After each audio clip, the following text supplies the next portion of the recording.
கடல் மேற்பரப்பிலிருந்து 20 மீட்டர் கீழ போனால் கூட, அது கடலின் மொத்த ஆழத்தின் வெறும் 2% மட்டுமே. நம்ம இன்னும் வந்து ரொம்ப ஆழத்துக்கு போக முடியும். அங்க நம்ம பார்க்க போறது, வார்த்தைகளால சொல்ல முடியாத அளவுக்கு ஆச்சரியம்.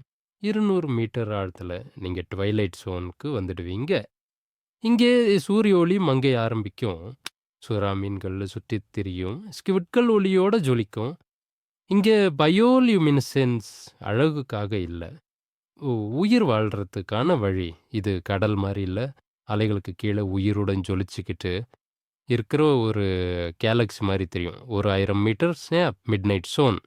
இங்கே ஒரு ஒலிக்கீறு கூட கிடையாது. அழுத்தம் தெரியுமா? உங்க நெஞ்சில 50 ஜம்போ ஜெட்டுகள் அடுக்கி வச்ச மாரி. அதாவது 1600 யானைகள் ஒரே நேரத்துல அழுத்துற மாரி, இவ்ளோ கஷ்டத்துல கூட உயிரினங்கள் வாழுது. ஜெயண்ட் ஸ்கிவிட், ஆங்லர் மீன் முடிவில்லாத இரவுல ஜொலிச்சுக்கிட்டே இருக்கும். 4000 மீட்டர் அபிஸ் கூச் ஸ்வாகதம். உறைந்த அமைதி, கப்பல் சிதைவுகளின் கல்லறை. இங்கே தான் ஒரு டைட்டானிக் கப்பல் தூங்கிட்டிட்டு இருக்கு. 1912லிருந்து இங்கே அமைதியா பாதுகாக்கப்பட்டு, 2012ல திரைப்பட இயக்குனர் ஜேம்ஸ் கேமரன் இந்த அந்நிய உலகை தனியா இறங்கிப் போய் பார்த்தார். 6000 மீட்டர் ஹேடல் ஸோன், பாதாள உலகமான ஹேடஸ் பெயர்ல அழைக்கப்படுற பகுதி.